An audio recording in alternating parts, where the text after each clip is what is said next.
নমস্কার বন্ধুরা, সুচিত্রা সেন ও সঞ্জীব কুমার অভিনীত গুলজার পরিচালিত আঁধি ছবিতে খুব গুরুত্বপূর্ণ 4টি ঘটনা ঘটেছিল। 1 নম্বর ঘটনা হলো 14ই ফেব্রুয়ারি 1975 সালে আঁধি ছবি মুক্তি পেয়েছিল।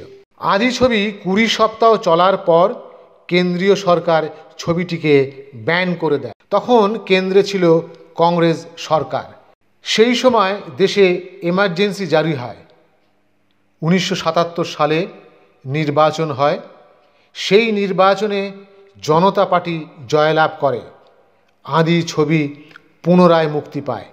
সেদিন প্রেক্ষাগৃহে ছবি দেখার জন্যে দর্শকরা ঝাঁপিয়ে পড়েছিলেন। দ্বিতীয় ঘটনা হলো, যে পরিমাণ গান বিক্রি হয়েছিল এই আঁধি ছবি মুক্তির আগের 10 বছরে সমস্ত রেকর্ড ভেঙে দিয়েছিল। ব্যাপক জনপ্রিয় হয়েছিল গানগুলো, যা আজও জনপ্রিয়। 3 নম্বর ঘটনা হলো, আমরা দেখেছি এবং শুনেছি উপন্যাস থেকেই ছবির চিত্রনাট্য তৈরি হতো।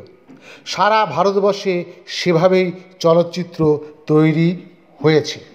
কিন্তু আঁধি হলো সেই ছবি যার চিত্রনাট্যের ওপর নির্ভর করে লেখা হয়েছিল একটি গোটা উপন্যাস, যার নাম ছিল কালী আঁধি। লেখক হলেন কমলেশ্বর। 4 নম্বর ঘটনা ভীষণ গুরুত্বপূর্ণ ঘটনা। কাশ্মীরে সেদিন আঁধির শুটিং শেষ হয়েছিল। সেই দিনই পুরো ইউনিটকে নিয়ে একটি পার্টির ব্যবস্থা করা হয়েছিল। সেই দিন ওই পার্টিতে সঞ্জীব কুমার একটু বেশি মদ্যপান করে ফেলেছিলেন।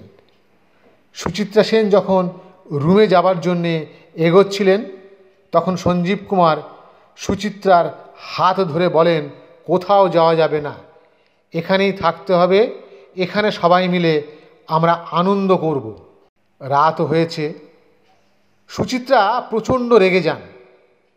সঞ্জীব কুমার এতটাই নেশাগ্রস্ত হয়ে পড়েছিলেন যে সুচিত্রা রেগে গেছে তিনি বুঝতেই পারছেন না, হাতও ছাড়ছেন না। গুলজার এসে পুরো ব্যাপারটা সামলান।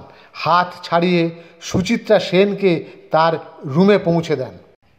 সুচিত্রার রুম থেকে যখন গুলজার বেরিয়ে আসছেন, ঠিক তখন রাখি গুলজার সেটা দেখে ফেলেন এবং প্রচণ্ড রেগে যান আর বলেন, রাতের বেলায় তুমি ওর ঘরে কি করছিলে?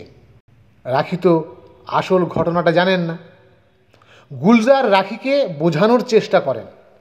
রাখি কোনো কথা শুনতে চান না, খালি চিৎকার করেন। তখন গুলজার রেগে গিয়ে রাখিকে একটা সপাটে চর মারেন। চর মারার ব্যাপারটা রাখি গুলজার মেনে নিতে পারেননি। মুম্বাই ফিরে এসে মেয়ের কথা ভেবে ডিভোর্স না দিয়ে আলাদা থাকার সিদ্ধান্ত নেন এবং সেটাই করেন। আঁধি ছবির এটি একটি গুরুত্বপূর্ণ ঘটনা। আজ এখানেই শেষ করছি। দেখতে থাকুন আমাদের পরবর্তী অনুষ্ঠান। ধন্যবাদ।